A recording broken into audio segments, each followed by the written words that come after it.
Welcome to the Dr. Dad's podcast, where a naturopath and chiropractor come together each week to share lifestyle medicine, health advice, and inspiring interviews with some of the top experts in health and wellness, bringing you the latest in nutrition, exercise, ancient healing, toxins and detox, your microbiome, mindset, hormones, brain, and much more. Stay tuned, we're going to teach you how to experience growth daily. What's up, everybody? We are back with another episode of the Dr. Dad's. David Wardy, my brother, how you doing, buddy? I am great, brother.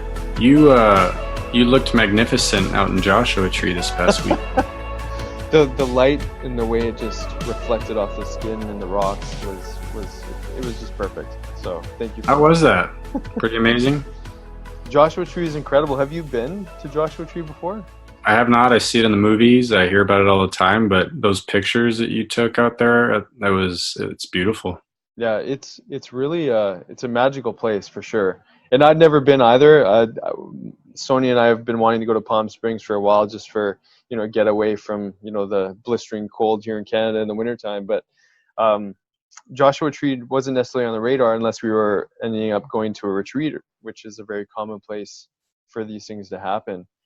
But yeah, it's a magical place. The rock, the way it came together, looked like someone stacked it with like Lego bricks. It was beautiful. And I mean, it's something that you can definitely take a family out to as well, because I mean, there's these massive boulders that I know your son Diego loves to climb too. And I was thinking my boys being out there, and you get out to we went to hike this area called Rattlesnake Canyon, and you walk up into this canyon at first light or what have you, and you come out into these different openings with these really intricate, interesting designs in the rocks and different sort of plateaus and levels to climb up to, and you're sort of walking between thorny bushes, and it's beautiful. Absolutely. The art of nature. Yeah, absolutely. So you were in your element, man. You were teaching.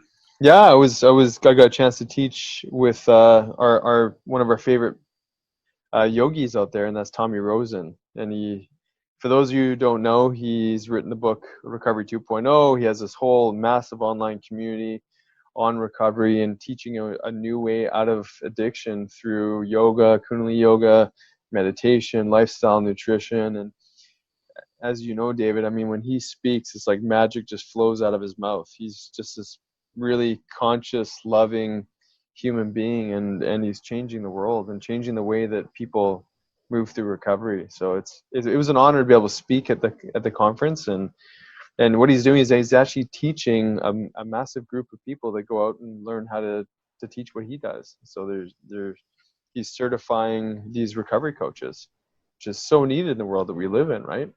Oh yeah, Tom, like you said, man, Tommy's amazing. I mean, It was at men's camp. It was awesome just to be around that guy for a little bit of time. Yeah, absolutely. Mastery for sure.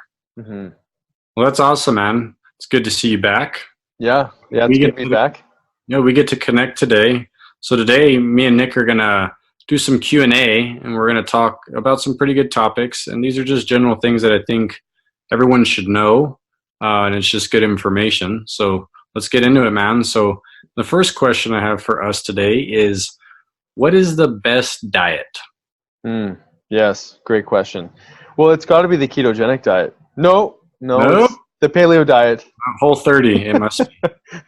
The zone, carnivore, vegan, right. Vegetarian. Oh man, this is a rabbit hole, right? I'm curious, where do you start with patients when they tell you, I want to be on the best diet? What do you tell them? So the first thing that I typically tell them is, number one, it's not about one diet. There isn't one diet for everybody. And then I tell them, at the end of the day, you want to be metabolically flexible. And I explain that what that means, being fat adapted and being an efficient fat burner and glucose burner and being able to push that needle. And then also digestibility and eating the right types of foods. So eating nutrient-rich, nutrient-dense foods, right? So I mean, that's the foundation. I always try to paint the picture for the patient. How about you, man? Yeah, to be honest, I've been struggling a little bit lately, because we hear so much amazing information from so many different docs. Would you agree? Like, I mean, there's amazing info and different guests that go on to like Bulletproof Radio, or, at our conferences, we're hearing from, masters in nutrition, and we're getting to hear about cancer research and the ketogenic diet. And I tell you what, like as a doctor, do you sometimes feel a little confused about, you know, the right thing? But this is really where that diet variation piece comes in, I think. Yeah, I would agree, man. I think a couple of things come into mind. Number one, diet variation, like you're saying, but also what you're targeting for for Yeah. yourself. I think as the person, you have to figure out through metrics and measuring and doing things along the way of what works for you Hmm. and with what you're struggling with. Like example with keto, like some people have tried keto and maybe they have some genetic variations that they don't do well and it raises cholesterol or like really high levels, right? Yeah. Or let's say they have an issue with their liver or their gallbladder and they're not digesting the fat. Like there's some things they need to work on maybe before they go into a ketogenic diet, fix some of that organ dysfunction, glandular stuff, and then they possibly would do better. Hmm. Then there's on the other side of this whole, should you eat meat? That's when I struggle with, man, because Oh, totally. yeah, real quick personal story, and this is great. I haven't told you this, but you'll love this. So when I went with Nick on this men's retreat in Vancouver, I was gone for, it was a full week, right? So 7 days. And that whole period, probably from the time we started men's camp, and I went a whole 10 days. So me and Nick did 5 days of partial fasting, and we were eating a completely vegetarian based meal every night at dinner.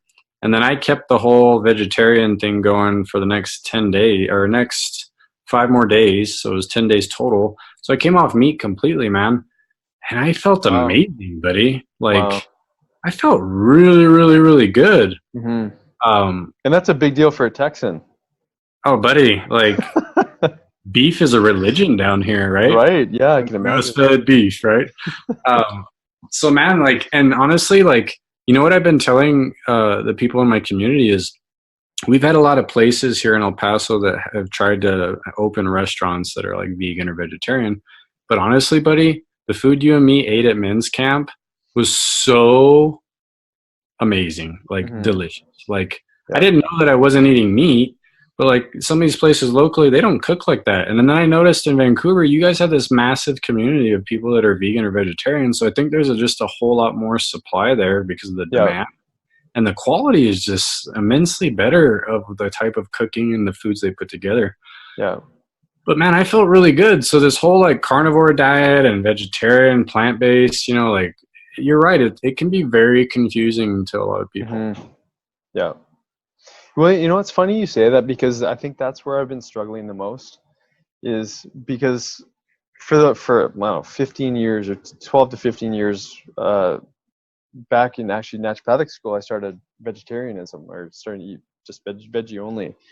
And then up until about three or so years ago, 3.5 years ago, I went to this course. It's called TBM, Total Body Modification. It's kind of like muscle testing and AKA that kind of thing. And they were muscle testing me, and the guy who muscle tested me was like, "Well, you're low protein."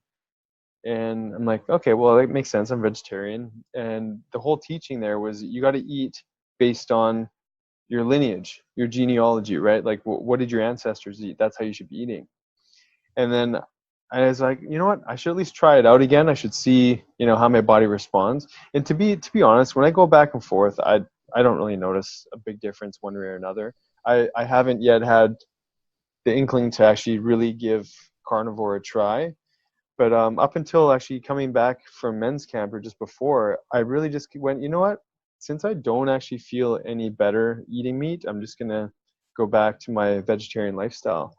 And it's been really interesting because when we see all the different research, when we see the research on carnivore and how it's putting you into semi-permanent state of ketosis, which is benefiting gut bacteria and brain and all that stuff, our ketogenic type training makes me go, well, that really makes sense. But then when you hear yogis like Guru Singh speak on vegetarianism and just how I feel about animals, like I actually don't think that I have a desire to kill an animal. And so I start to wonder, if I don't actually want to kill an animal, why is it okay that I eat animals that other people are killing? And And I have to question that. And I think that there's validity to the fact that there was a point in time in our history where, let's say the Ice Age or what have you, where there really wasn't any vegetation around. And so at one point in time, we probably did need to eat animals. And then, fast forward, do we need to eat animals now? And then when the carnivore discussion comes in around, um, you know what, the modern day farming with mass agriculture, we're doing more harm by planting these vegetarian fields on our planet with all the sprays, knocking down forests, planting these massive fields of GMO foods or what have you. Is the vegetarian diet serving the planet? So like this is where I keep kind of going back and forth of like, and then looking at the physiology. I'll speak to it the way the Guru Singh speaks to it. We're we're tribe beings, meaning we live in community. Predators, carnivores, don't live in those kind of communities. A wolf pack is a little bit different. There's a hierarchy to it. So there's a leader and then there's everyone below it. Humans are in a tribe. There's meant to be more of a collective collaboration as opposed to this hierarchy. We know that the monarchy doesn't work, right? Having this higher power and then everyone must obey. We know that doesn't work. So we're tribal by nature. Our digestive tracts are longer. They match that of the omnivore. We don't have the canine teeth. There's all these things physiologically that. So to be honest, like I'm in a state of a bit of confusion around this. Anything come up for you when I speak on these things? Yeah, one thing that came to mind is over the years, Clarissa and I have had quite a bit of vegans or vegetarians come into the clinic with health issues. Yeah. And one of the things that we have tried because of just diet variation, if they didn't have too much of an issue with belief, is to get them to eat a little bit of animal protein. Mm-hmm. So a lot of times they'll start with like some fish and then they'll do a little bit, maybe chicken, things like that. A lot of times they won't do red meat, which is fine, but we'll get them to just eat a little bit of animal protein. And it's done massive things for them, man. Like they actually feel better. So I get the whole, like you're saying, well, I've come on and off and I don't really notice it. But like for me, like I just said, like I came off and I feel really good when I come off meat. But at the same time, I feel really good when I eat meat. So it's kind of like, I think we just keep coming back to this variation of like, for individuals who are unsure, I think maybe they should just try some variations that they've never tried before and see how they feel. Like for me, I think it would be good for me to come off meat a couple times a year for maybe 10 to 30 days and just play with it. And because I honestly did feel a difference. Yeah. Well, I'm glad you say that because, I think the big point that we all can own for ourselves is to not judge other people, right? Even when I see a patient come in that's vegan, that I typically don't push a vegan diet or vegetarian diet on anyone. Let's be honest, a lot of the people eating vegan diets are eating fake food. So that in itself comes with a huge host of problems. And so a lot of the vegans aren't even eating vegan properly. Like if you're vegan, eat your vegetables. Like it's kind of like that. And on the other side, if you're carnivore, I'm sorry, but eating steaks and eggs is not really a true carnivore diet. It's nose to tail, and there's a reason for eating the whole animal and the organ meats and all those other things. And then people on the modern day ketogenic diet, bacon 3-4 times a day and steaks 3-4 times a day with with gluten-free breads and stuff like that. Guess what? It's not actually the greatest option for you either. Just getting to ketosis through your food isn't always the answer, and this is why what I can always safely come back to in this discussion is build your diet around your fasting window. And that plays such a huge role in this whole process for people. Well, and that's a good place to start, right? Like you're saying, with a fasting window and then building it around that and then kind of playing, man. Like, when I started fasting, I noticed that I ate so much more than I should have been eating. Like that was the biggest thing that I picked up right off the bat there were the benefits, like my energy went up, right? And like I had less brain fog and all these things started happening. But I was eating like way too much food every day, Yeah. way too much. And you start to realize like you were like so upside down for so long. Like what kind of damage did that do to your body eating so much food all the time? Yeah. Yeah. And so what do you say to those that are adopting more of the ketogenic high protein type of keto eating? I'm big on everybody trialing everything. So Yeah. like giving it a try, right? And I haven't done the whole high protein keto. You're saying like at the same time. I've dabbled in ketosis. I like it. It works for me. There's reasons I'll do it. Like if like I have a race coming up next month, it's the beast for the Spartan race. It's a 13-mile race. I need to be in ketosis, man. Like I Yeah. can't be in a sugar burning mode for that race. I'll like Yeah. die on the course. That'll be a really rough day for me. So there's benefits there, and like again, now we're talking, and you're right about this rabbit hole, right? Like, Hmm. but you have to do it right. Like I can't be doing bad things while I'm trying to be in ketosis. It can't be dirty keto. It has to be Yeah. clean, right? Yeah. And then I have to carb cycle a little bit, right? And then I've played with the protein consumption stuff and done alternate day deals. And to be honest with you, like I've been in full blown ketosis with fasting and been able to put on 12 pounds in like 6 weeks. Hmm. So like it is possible to put on muscle while you're doing all this stuff. Yeah. So there's a lot of myths, but I honestly think it just depends on the person. And like you're saying, like it's not about judgment. It's not about one being better than the other. It's about kind of playing and finding what works best for you. And for me right now, I'm in and out of ketosis. A lot of it's seasonally. I have my feast modes, right? But I know what works for me, and that's kind of the realm that I stay within with my food. I, Hmm. I and it's been a learning process. Like this Yeah. is over a decade of me trying to figure out. Like example, like dairy. Probably like every couple of days, every 2 or 3 days, I'll have a little bit of dairy. But like Yeah. most people, if I do it all the time, it starts to cause problems. How Hmm. about you, man? Like anything you notice that you put in your diet that maybe you find has caused disruption over time that you've learned over time that you don't do well with? Yeah. The big thing for me that is yeah, too many grains. I just don't do well with grains. I just get too full. I feel bloated. Um, I can have a little bit of dairy. I mean, my dairy is grass-fed cheese and grass-fed butter. I'm not a milk guy. I don't do yogurt, and not that I don't like the taste of yogurt. It's just not something I do. But for me, it's grains, and it's one of those things too. Like if it's been a couple days in a row, my mood goes down, my energy goes down, uh, and part of that definitely has got to be connected to obviously ketones and whatnot. I do really well on a vegetarian diet for the most part. My energy is usually good and whatnot.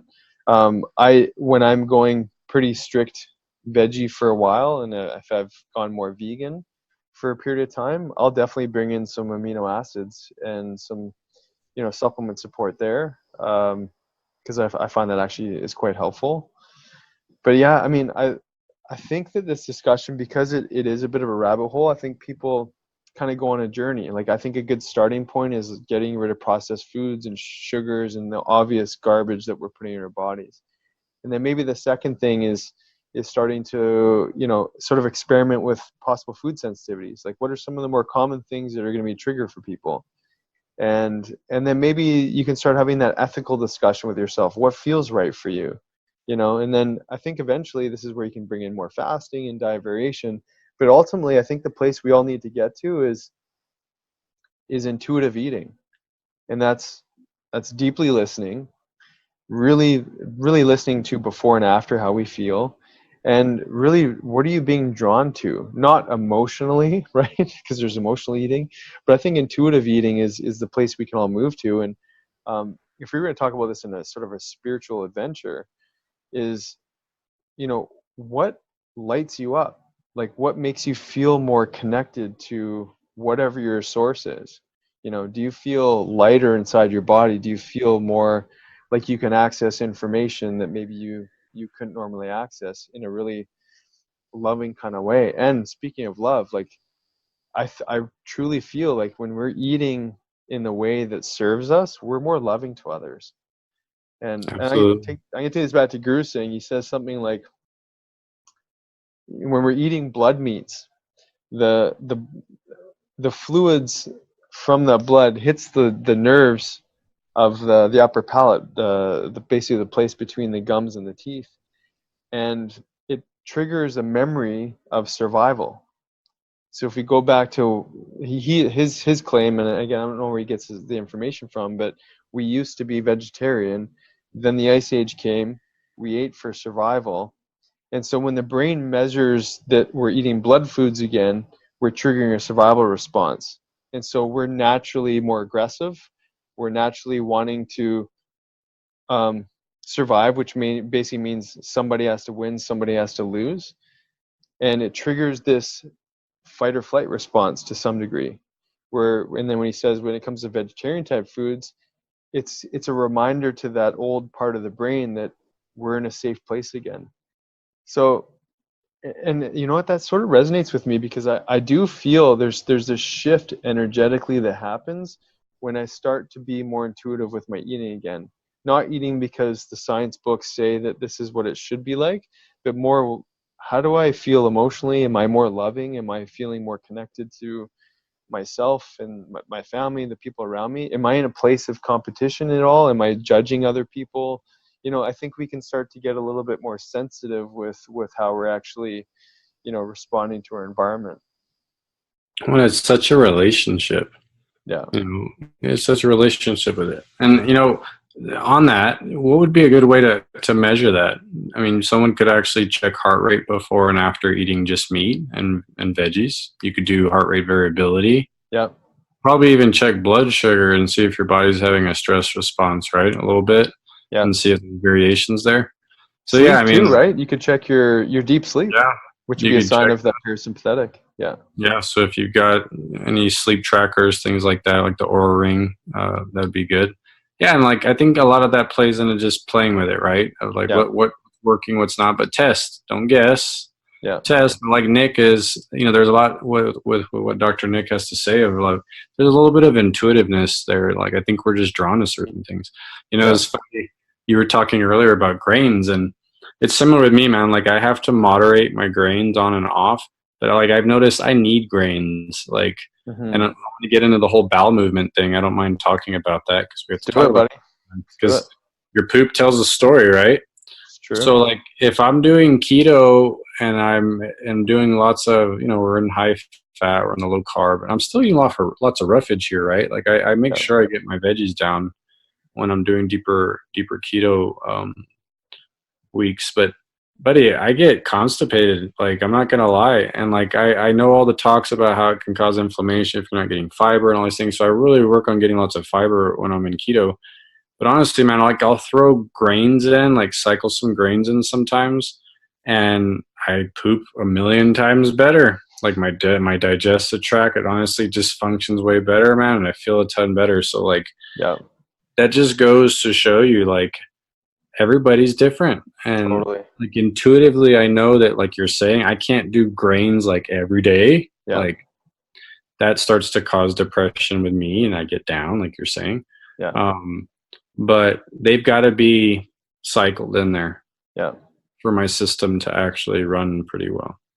It's kind of fun dialogue, because it's those of you listening, maybe you're a doctor, maybe you're not, maybe you're a patient of ours, maybe you're someone who's just interested in health, and we get blasted with information and we research like crazy all these different avenues, and just like we make decisions on things at certain points in time. I think the message from this is listening, being open to the fact that how you're eating today may not be how you're going to eat for the rest of your life. And just be curious, right? Because it's a journey where we have such a intimate relationship with food, and so it's a really common topic, and I think it's worth having open-minded discussions on these things. And part of what we wanted to share was just that we're challenged by these same things that everyone else is, and we're not perfect. I don't always eat perfectly, but me going off track at this point in my life is so different than when it was 10 years ago. Even what we call off track is to our younger self would have been like, wow, you're having a rock star day, right? Yeah, yeah. We've definitely leveled up, man. Yeah. I think back in the day, I'm like, oh gosh, our body is so resilient. Yeah. Um, let's talk about this real quick. So we have a little bit more time, and then we got to get going. But so we talk about this relationship with food. We're on the health side, but food is beautiful, man. Like Mhm. you talk about this whole like community and tribal, and we get in groups and we sit down and we cook in the kitchen together with our families, and the smells and the aromas and the textures and the tastes. And so step outside that box and enjoy things that are just, it's just food, it's just an experience, right? And like it's having good things. It's not about putting trash in your body, and I don't definitely don't put the trash in, but like there's certain things that I'll eat from time to time that, yeah, they're not super great for me, but it's Mhm. experiencing all that, right? Like I just said, the textures and the tastes and stuff like that. So like I'm gonna be very forthcoming. And one of my weaknesses, I live in the Southwest. I'm in El Paso, Texas, right?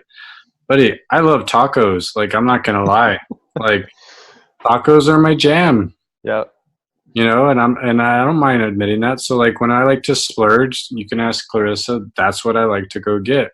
Hmm. But I eat some pretty healthy damn tacos, man. Like I'll be honest, I'm not getting the nasty, greasy stuff, right? Like I'm eating. We go to some pretty nice places that make pretty amazing tacos, and they use fresh ingredients and stuff like that. But um, yeah, I think it's also on another side is you don't want to be in a space where you have an unhealthy relationship because you're constantly think you have to be eating perfect all the time. Yeah. I think that's a little compulsive if you're never just stepping outside of that box every once in a while to just enjoy food or try new things, new Hmm. tastes. I don't, how do you feel about that, man? Yeah. Well, I got the same taco affinity. I love those corn tortilla chips, man. I don't know. Yeah, they're I good, must aren't I they? must have been like a Latin American in my past life because there's a certain level of comfort that comes with the taco. Right? Yeah. So yeah, I feel that, and I totally agree. I mean, there's there's a level of I mean, there's food addiction, there's orthorexia, which could be sort of opposite ends of the scale, and then there's just pure enjoyment. Like there's just letting yourself enjoy the food, and I think that's the dance and the balance. And there's great tools that you can utilize when you're eating foods that maybe your body's not jiving with a whole lot of efficacy. And maybe it's adding in some digestive enzymes once in a while. Maybe it's using the product Restore just to protect your digestive system. And if you're going to eat those foods, like you said, you choose the better taco choices, the places that use the right kind of oils and the right kind of grains and the non-GMO. Like you can make better choices within this realm of the foods that really like light up our hearts, right? When we're eating. So I think that that's part of life is that pure enjoyment of eating and being in community and sharing laughter and really really loving what you're putting into your body, and you can make really great choices while doing that. Oh, That's and it's a lot of fun, like the recreation, right? Like a lot of things, me and Clarissa, we know we can't find a healthy version out to eat. So we'll go to the store, we'll find all the right ingredients to make it healthy at home. yeah, And honestly, it tastes just as good, if not better. yeah. And that's the fun part. It's just playing with food and enjoying it. And then, like you're saying, finding the right source. Where is it coming from? Hmm. All that's the biggest things when it comes to that. And I Isn't love it? it, man. Go ahead. Go ahead. I'm getting hungry as we're talking. Well, what I was going to say is that you had an experience because you put yourself into an environment of vegetarianism, right? Hmm. Sometimes something happens when you just immerse yourself in an environment for a little while, right?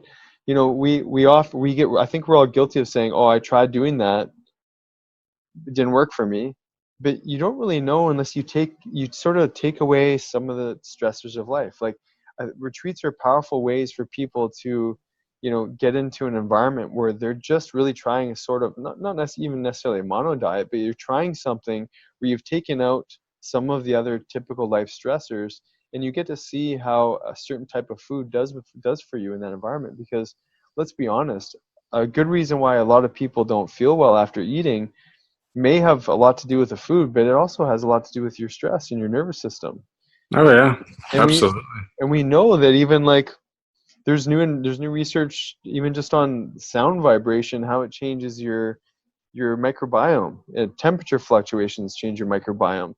So no doubt the stresses that you're feeling are affecting your body's ability to digest food. And I can't even the retreats that Dr. Sonia and I held the last year. Even there's people who don't usually eat the way that the food that was served at the retreat, and they were actually really concerned about how their digestive system was going to do. And guess what? Everybody had magical bowel movements there because you took away life stressors. So I think Oh it's a yeah. valid point to talk about those kinds of things, right? Well, I think everyone's experienced this, and this is probably something that comes up with you with your patients and clients, where some people go on vacation or they'll Yes. travel, Yeah. right?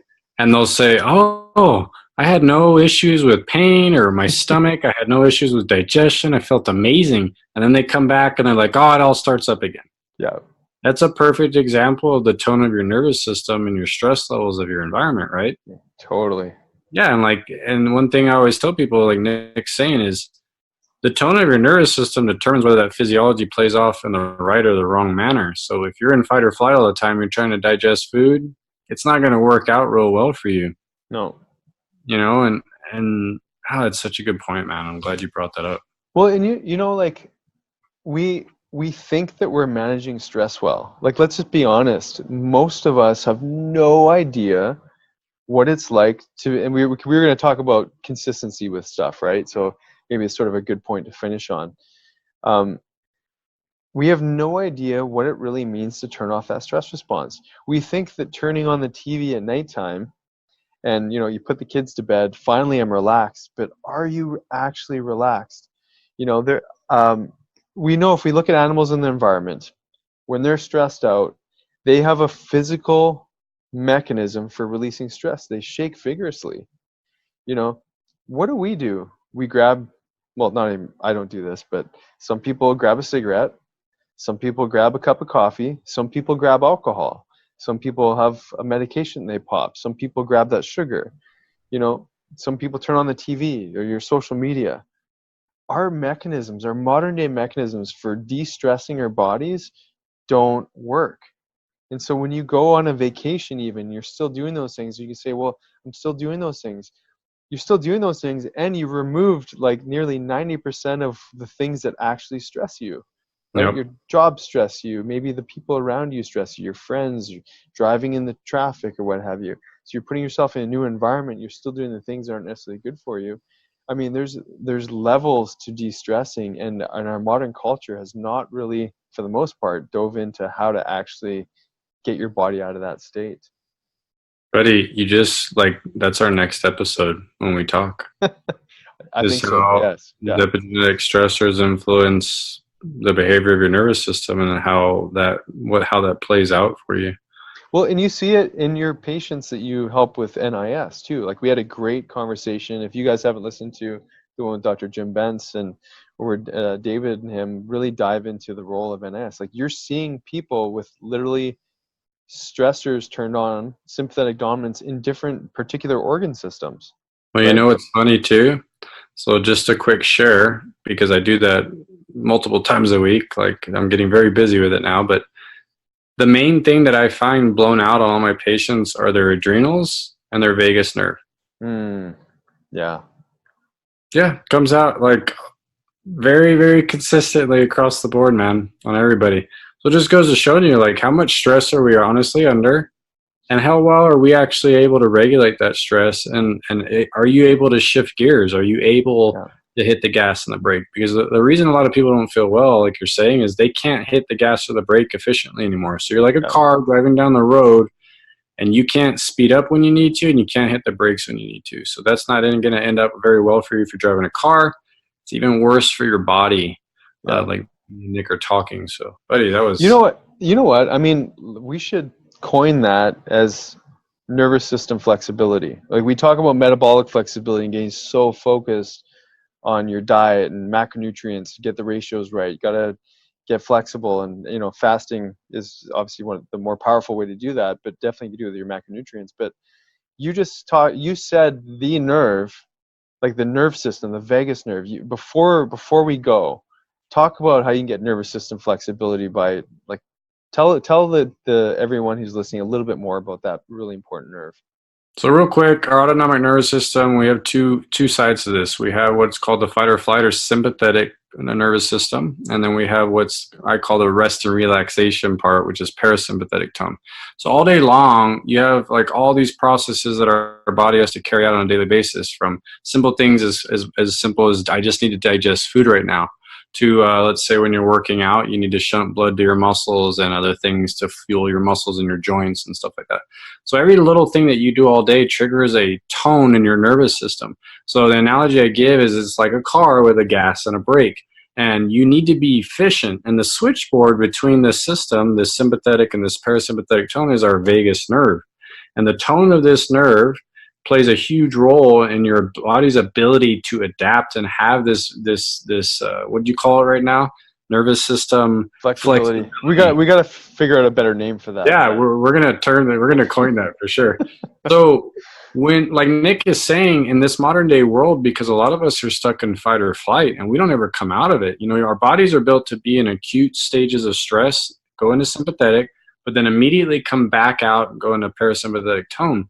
But for many of us, that's not happening. So all day long, you are in fight or flight.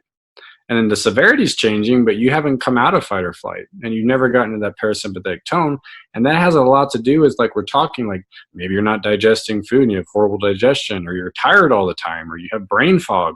So you're literally talking about a system that if you don't have that flexibility, your nervous system blows out, which is the master system that has to control everything in your body. So imagine all the things that are just going to have the rippling effect from this centralization of this problem, ripple effect it's going to have on your overall health.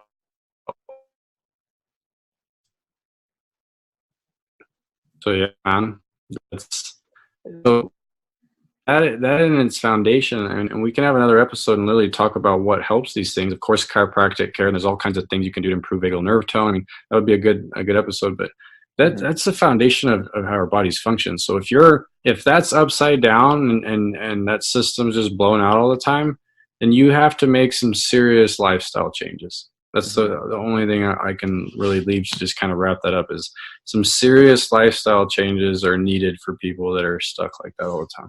Yeah. Good. Yeah, I think that we will have to pick up. Well, let's leave that. This is a to be continued.